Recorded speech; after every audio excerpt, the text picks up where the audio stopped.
একজন গ্রামের ছেলে চাকরির জন্য ইন্টারভিউ দিতে গেলেন। ইন্টারভিউ বোর্ডে অফিসার তার সকল কাগজপত্র দেখে বললেন, এই চাকরি পাওয়ার যোগ্য আপনি, এই চাকরিটা আপনি পেয়ে গেছেন, তবে শুধু আমাদের বড় স্যারকে 5 দিয়ে একটা চা খাওয়াতে হবে। তখন লোকটা তার পকেট থেকে 10 টাকা বের করে দিয়ে বলল, স্যার বড় স্যারের সাথে আপনি একটা চা খেয়ে নিন। তখন লোকটা হাসতে হাসতে বলল, ভাই এটা 5 টাকার চা না, এটা 5 লক্ষ টাকার চা।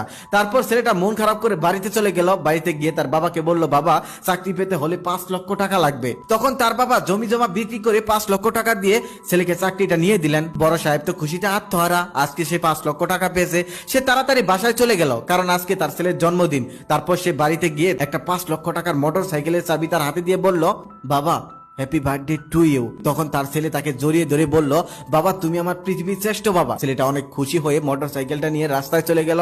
সে রাস্তায় গিয়ে 80 কিলোমিটার বেগে টানতে লাগলো।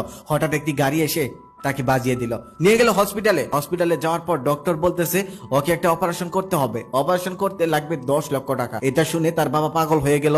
তারপর তার মেয়ের বিয়ে দেওয়ার জন্য যে টাকাটা রেখেছিল সেই টাকাগুলো দিয়ে তার অপারেশন করালো।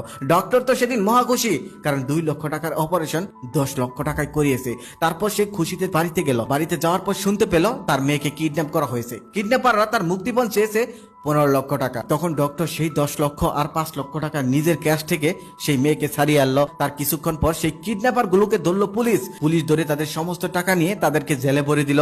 পুলিশ সেই টাকাগুলো সরকারি খাতে জমা না দিয়ে নিজের বাড়িতে রেখে দিল। তার কিছুদিন পর এই ঘটনা ফাঁস হয়ে গেল। তারপর পুলিশকে সাসপেন্ড করা হলো আর পুলিশের সমস্ত সম্পত্তি সরকারি কোষাগারে জমা দিয়ে দেওয়া হলো। তারপরের দিন তার স্ত্রী, যে মেয়েটাকে সে বিয়ে করেছিল, সে ছিল বড় লোকের মেয়ে। তার পুলিশের চাকরি আর ধন সম্পদ দেখে মেয়েটা তাকে বিয়ে করেছিল। যখন তার চাকরিও নেই, সম্পদও নেই, তখন সেই মেয়েটাও তাকে ছেড়ে চলে গেল। এখন লোকটা নিঃস্ব হয়ে পড়লো। সে রাস্তায় ঘুরতে লাগলো।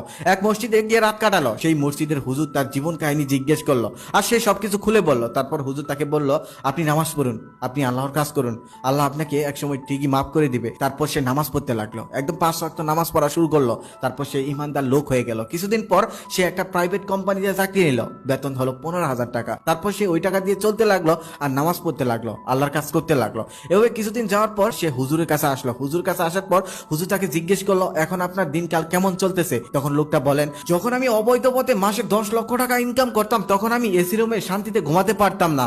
আর এখন আমি 15,000 টাকা মাসে ইনকাম করি, টিনের একটা ঘরে থাকি, তবে শান্তিতে ঘুমাতে পারি, কারণ এখন আমি 5 ওয়াক্ত নামাজ পড়ি, আল্লাহকে স্মরণ করি, আল্লাহ আমাকে শান্তি দিয়েছেন। তিনি আরো বলেন, হারাম 10 লক্ষ থেকে হালাল 15,000 টাকা অনেক অনেক বেশি, সেখানে শান্তি আছে, সুখ আছে।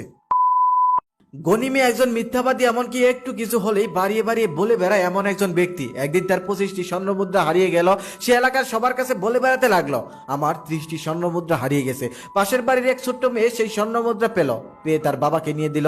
তার বাবা বলল, গনি মিয়ার স্বর্ণমুদ্রা হারিয়ে গেছে, অবশ্যই এই স্বর্ণমুদ্রাটা গনি মিয়ার, চলো আমরা এটা তাকে ফিরিয়ে দিয়ে আসি। তারপর তারা ফিরিয়ে দিতে গেল।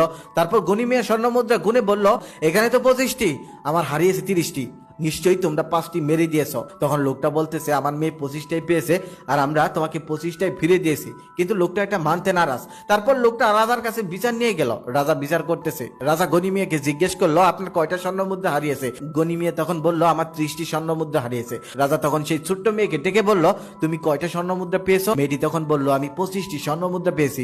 রাজা তখন মনে মনে ভাবতে লাগলো, তারা যদি 5টা স্বর্ণমুদ্রা মেরে দিত, তাহলে তো 25টাই মেরে দিতে পারতো। যেহেতু তারা কুড়িয়ে পেয়েছে, তাহলে তো তারা না বলতেই পারতো, তাহলে তো 25টাই মেরে দিতে পারতো।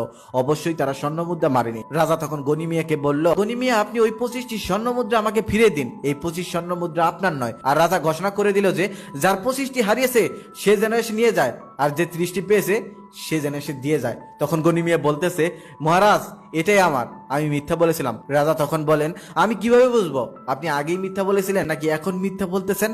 রাজা তখন বুঝতে পারলো গনি মিয়া সত্যি মিথ্যা বলেছিল। তারপর সেই 25টি স্বর্ণমুদ্রা সেই মেয়েকে দিয়ে দেওয়া হলো। আর গনি মিয়া মিথ্যা বলার কারণে 25টি স্বর্ণমুদ্রা হারিয়ে ফেললেন।